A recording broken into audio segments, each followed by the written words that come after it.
Graça e paz, irmãos e irmãs. Vamos refletir na palavra do Senhor, esse dia que Ele fez para cada um de nós. Abra sua Bíblia no texto de Marcos, Evangelho de Marcos.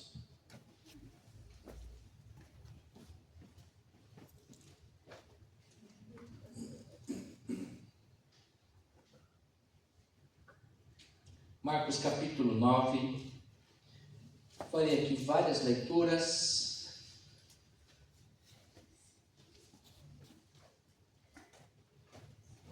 Marcos capítulo 9, a partir do verso 42,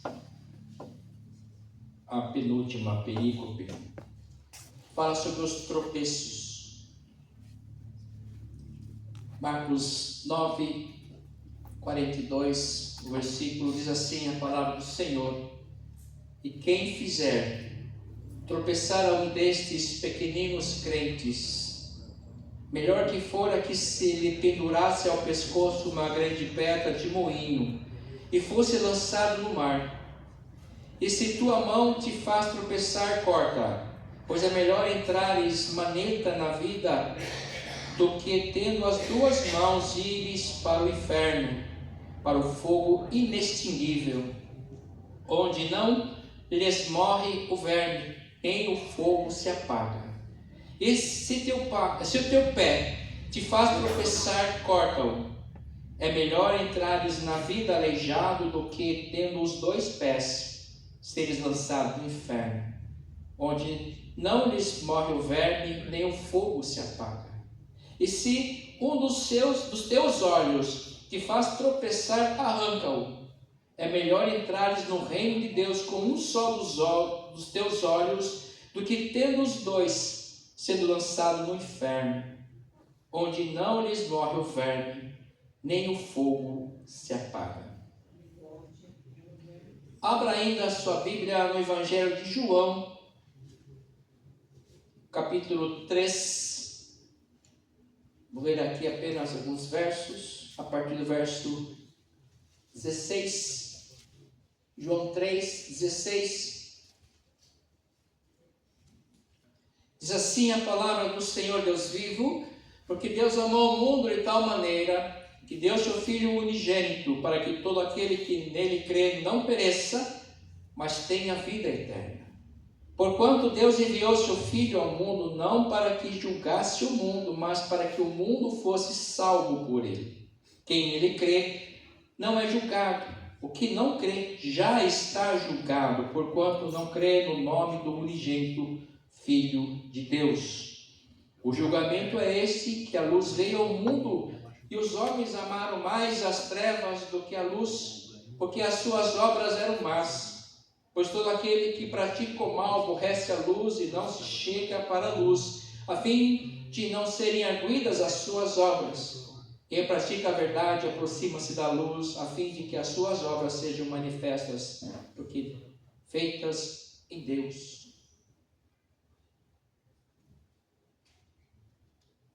Romanos capítulo 1, vou ler aqui alguns versos também, a partir do verso 18, capítulo 1 de Romanos. A idolatria e a depravação dos homens. Romanos capítulo 1, a partir do verso 18. A ira de Deus se revela do céu contra toda a impiedade e perversão dos homens, que detêm a verdade pela injustiça. Porquanto o que de Deus se pode conhecer é manifesto entre eles, porque Deus lhes manifestou.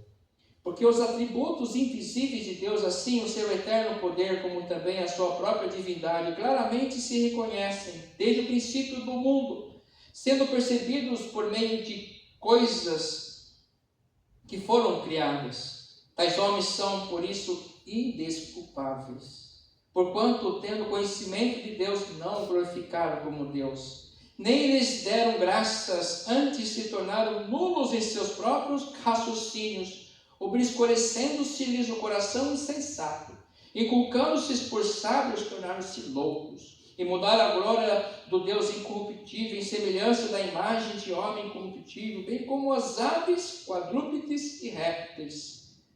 Por isso Deus os entregou tais homens à imundícia, pelas concupiscências de seu próprio corpo, coração, para desonrarem o seu próprio corpo entre si.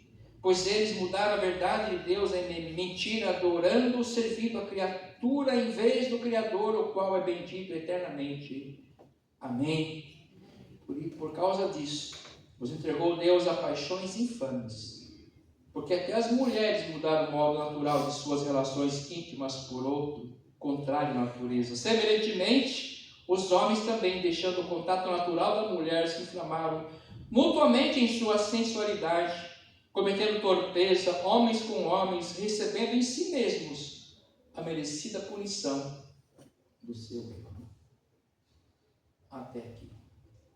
E lendo esse último texto, irmãos, aqui me vem à memória as minhas aulas de história. Quando ele fala aqui, Deus vai se revelando, né, para nós, de que o verso 23, mudaram a glória de Deus incorruptível, em semelhança de imagem de homem incorruptível, bem como de aves, quadrúpedes e répteis. Desde a antiguidade, os homens têm feito frâmulas, colocando imagem de animais, de aves, e adentrando, matando, usurpando, fazendo desses animais, né, os símbolos. Temos alguns países que têm seus símbolos, alguns animais, que significa o poder desses animais também. Entra tudo aqui. Então a palavra de Deus está se revelando a nós a cada dia. E nós precisamos acordar. E hoje eu quero falar sobre algo tão difícil de lidar, que é sobre o inferno. É um desafio enorme, mas precisamos lidar com isso à luz da palavra de Deus, aquilo que Deus está nos mostrando na sua palavra, aquilo que está no seu coração de fato. A vida está passando. Essa semana morreram muitas pessoas, inclusive o paizinho da Sara. Podemos estar lá abraçando a Sara, a filha da Sara, parte da família.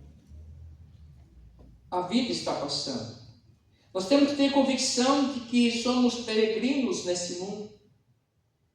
O que nós pensamos sobre isso? O que vale a pena pensar nessa vida? O que temos deixado no nosso mundo, no nosso tempo? Quais são as marcas que têm ficado da nossa vida em nosso tempo?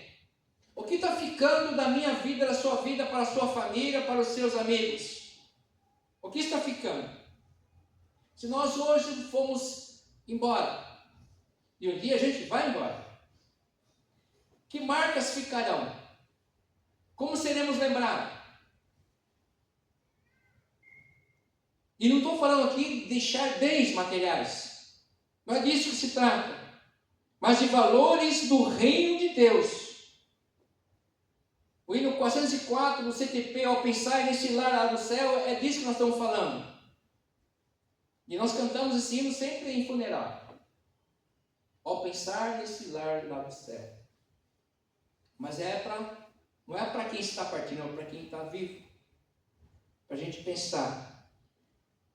Porque se não for para o céu, será o inferno. E é algo que está posto nas Escrituras Sagradas. Eu fiz questão de ler vários textos, tem muito mais, inúmeros outros textos que falam a respeito do tema. E parece que é algo assim proibido na nossa reflexão, no seio da igreja hoje. Especialmente na igreja de hoje. Século XXI, uma igreja ensimismada, igreja que só pensa, só quer a prosperidade material, esquecendo-se da vida espiritual.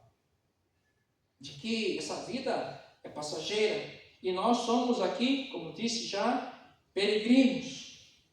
Sabemos com notoriedade o objetivo da pregação do Evangelho do Reino de Deus, feita por Jesus, que é para a humanidade, o homem e a mulher, serem salvos, encontrarem a salvação para uma vida eterna, que descubram, que encontrem a porta estreita e por ela entrem e por ela entrando, desfrutem da alegria da presença maravilhosa do Deus vivo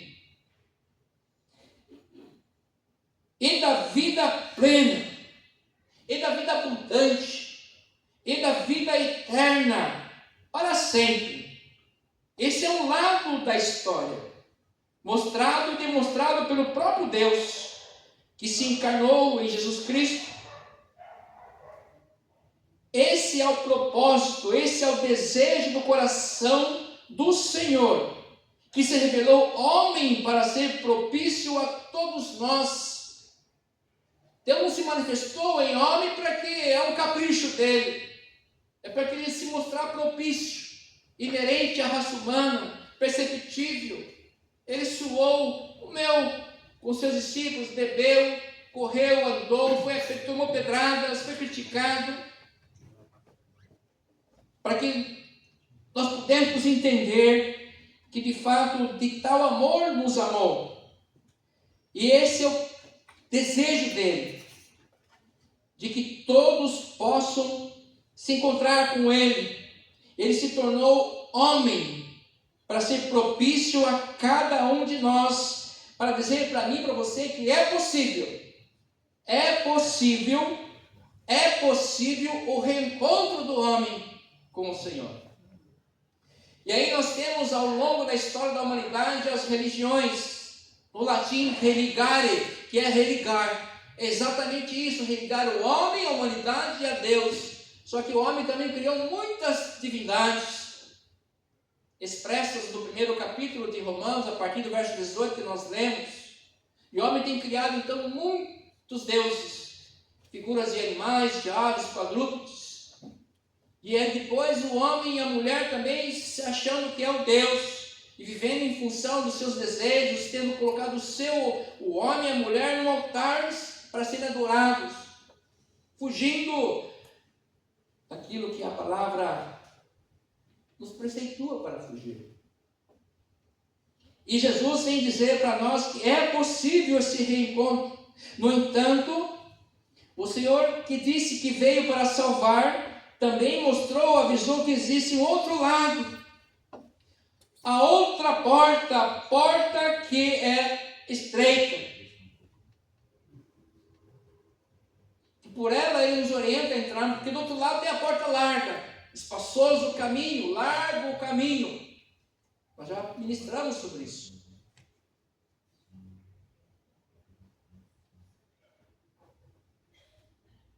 No qual entram muitos por esse espaçoso caminho. A maioria, na verdade. A maioria está entrando no espaçoso caminho. E o Senhor tem avisado, a porta é estreita. Ele afirma que o mundo jaz, está morto. Morto em quem? Satanás, o príncipe desse mundo. Nós não podemos virar as costas para isso, para essa realidade. Essa é uma realidade divina da palavra de Deus. Concordemos ou não, a realidade do céu, o inferno, é realidade divina. Nós cocemos a cabeça ou não, concordemos ou não, é o que Deus tem posto para nós desde o início da criação. É nós que fugimos disso. E vamos pensar um pouquinho só nisso quando alguém parte. E olha como tem partido gente pelo mundo afora. Milhares estão morrendo nesse momento. De doenças, de guerras, de fome, etc. É a realidade. O inferno é a ausência de Deus em nossa vida, em nossas ações, e a consequência da recusa de Deus, da rejeição de Deus, da graça oferecida a cada um de nós. Tudo à nossa volta nos aponta para o Senhor, e muitos têm se tornado cegos. Nós estamos aqui em escola bíblica há pouco tempo atrás, que sobre o texto fala que o pior cego é aquele que não quer enxergar. Você já se imaginou cego? Você já pensou como é que vive o cego? Não é fácil. É desesperador. Mas os cegos têm que sobreviver, têm que viver, aprender, e aprendem muito. Desenvolvem percepções sensíveis muito melhores que nós, que enxergamos. Outros talentos aparecem. Agora, nós que enxergamos, nós que ouvimos a palavra de Deus, aqui o cego é espiritualmente falando, não reconhecemos aquilo que a palavra de Deus tem nos dito há muito tempo atrás, isso é cegueira. E Jesus veio justamente para isso, dar vista aos cegos. E aqueles que enxergam se tornam cegos. Aqueles que têm acesso ao Pai e o rejeita, fica cego. É disso que ele fala em seu sermão.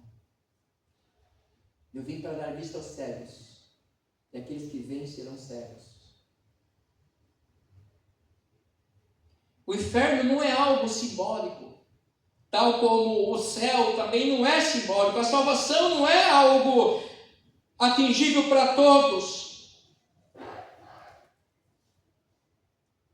O céu, a salvação, o estar vivendo eternamente com Cristo não é simbólico. São realidades divinas. São as verdades.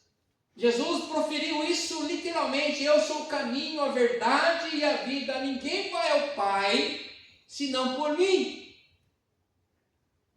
E tem coisa, irmãos e irmãs, que nós precisamos ficar repetindo para quem sabe a nossa alma, o nosso espírito ouça.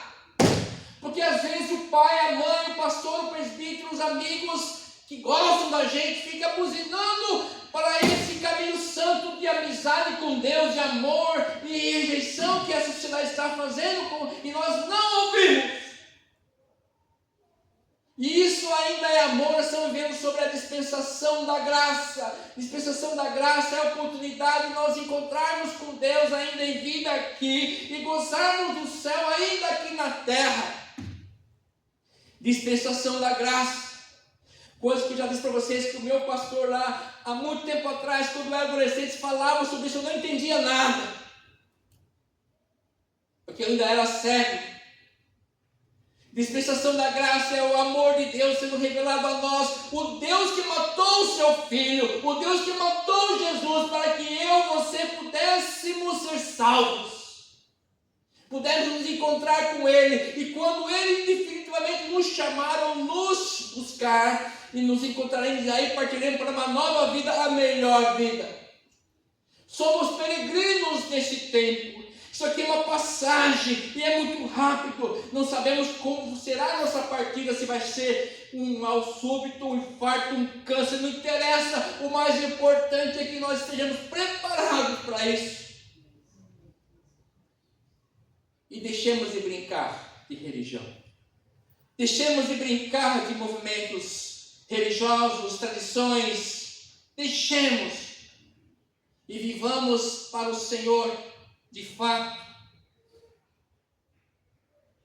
e agradecendo a vida, a oportunidade que Ele tem nos dado. E vou dizer mais uma vez, o inferno não é simbólico, como a salvação em Cristo Jesus não é simbólico. É algo que diz respeito à nossa eternidade. Você é eterno, você nasceu para viver eternamente diante do Deus vivo ou diante do inferno com Satanás. Essa é a realidade bíblica. Nós precisamos entender isso. Isso é urgente. O amor sendo revelado a nós. Às vezes nós pensamos no inferno como algo muito triste, melancólico, difícil de falar. E não, isso é palavra de Deus, que antes do inferno fala de salvação, de amor, de tal maneira Ele nos amou. E nós precisamos colocar isso no coração. O amor de Deus é gigantesco, é maior que todas as coisas. É a única coisa que vai entrar no nosso coração, é preencher os espaços vazios. Se nós não colocarmos esse amor no nosso coração, ficaremos enchendo o nosso coração de muitas outras coisas, inclusive das doenças, dos remédios. Vamos colocar Deus em nossas vidas. O primeiro passo para de fato entendermos essa lógica divina é ver, é perceber tudo o que está à nossa volta. Como é que eu vou entender, pastor, no meu dia a dia, a questão da lógica divina, dessa questão que é real o céu e o inferno? É só olharmos à nossa volta como está o nosso mundo. Um mundo caído, depravado, sem paz. Acho que ninguém vai dizer o contrário. Um mundo depravado, caído, cada um vivendo sobre as suas concepções pessoais. Um mundo em guerra, literalmente. País desenvolvendo a bomba atômica, enriquecendo o urânio, pensando em atacar outros países vizinhos. E aí o país hegemônico ainda quer controlar o planeta economicamente, querendo ganhar, levar vantagem nisso tudo ainda. É um mundo propício para o príncipe desse século. O príncipe desse mundo é Satanás. É as riquezas, é mamão. O que nós não entendemos ainda, o que a palavra de Deus tem nos dito há séculos. Então é só nós olharmos à nossa volta, vamos ver um mundo decaído, sem paz. Gente matando e morrendo aos montes.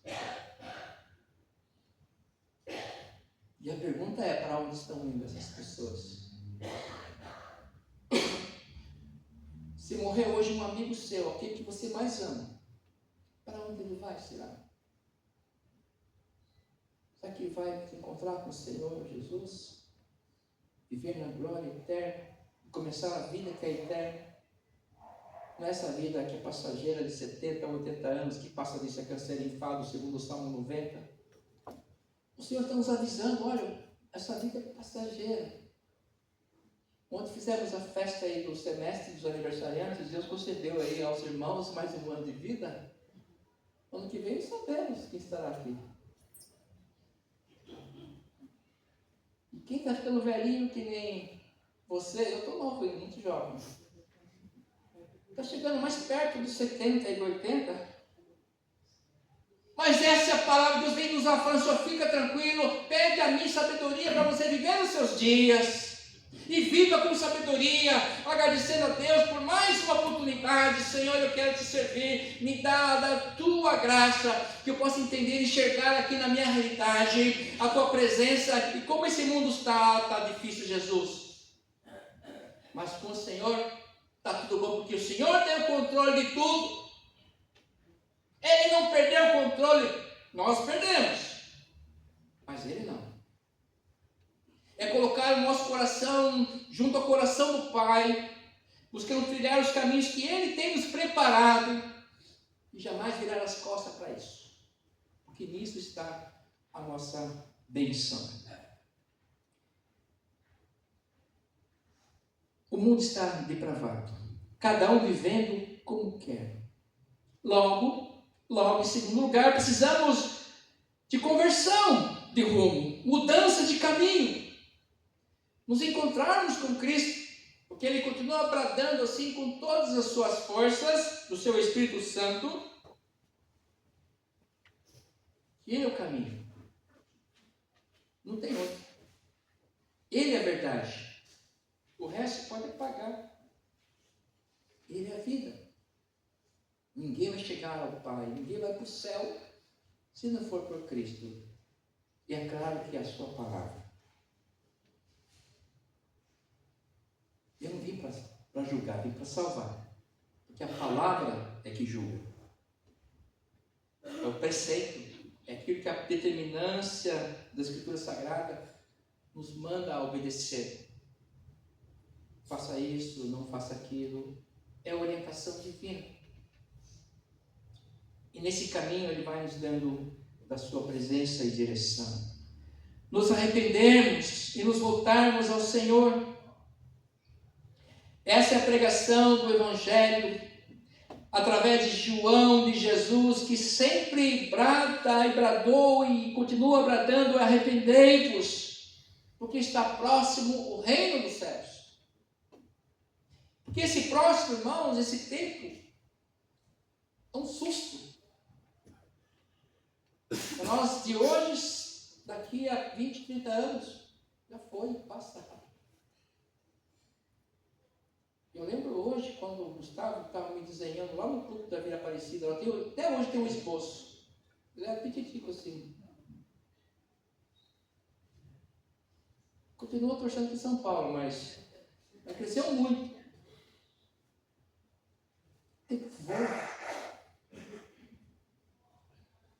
Ontem mesmo o senhor estava dando mamar para o Lucas, hoje ele está lá em Boston. É isso que a palavra está nos dizendo. Minha mãe sempre falava, filho, tudo passa. Passa mesmo.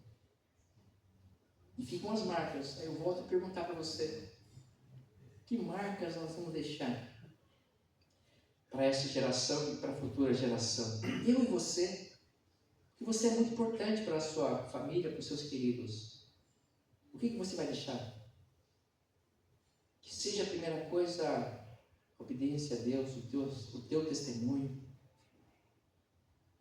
como você lidava com algumas questões, como você enfatizava algumas coisas da vida, as suas preocupações que eram para a vida, para a plenitude, para a alegria dos seus queridos.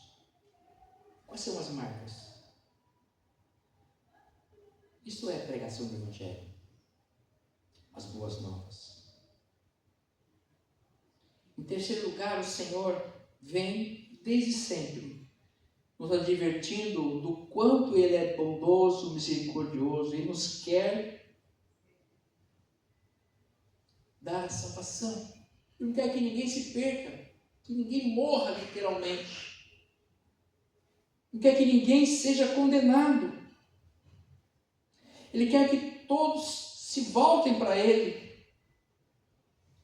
trilhem pelo seu caminho.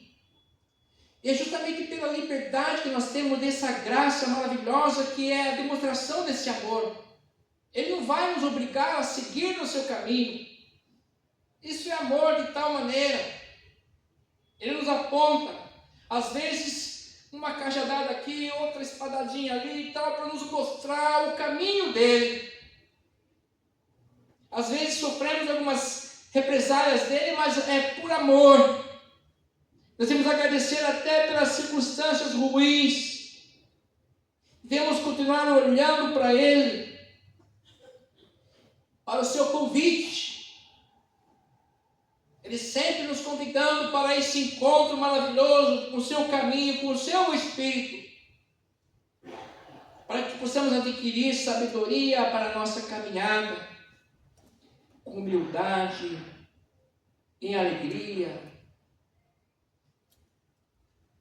para vivermos de fato eternamente. É por isso que, se você não entendeu, comece a pensar nisso, que as pessoas aqui, vêm aqui, Dona Sônia, até a Gisele, você está feliz hoje?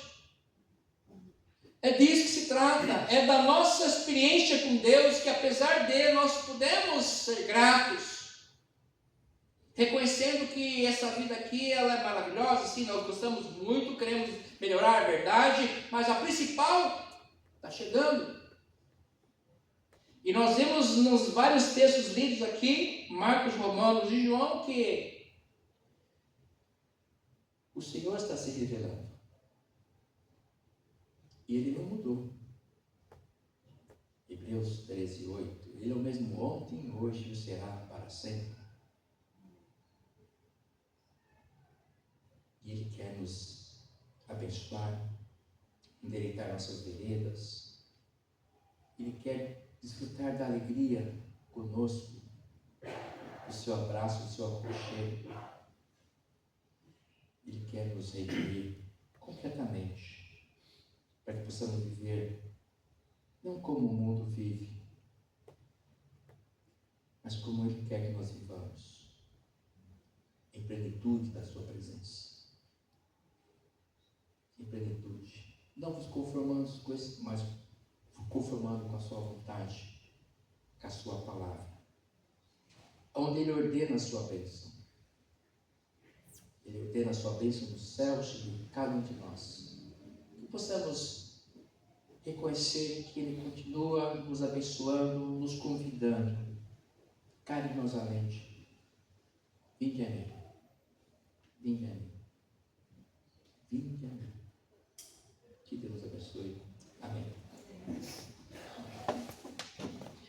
Louvemos a Deus.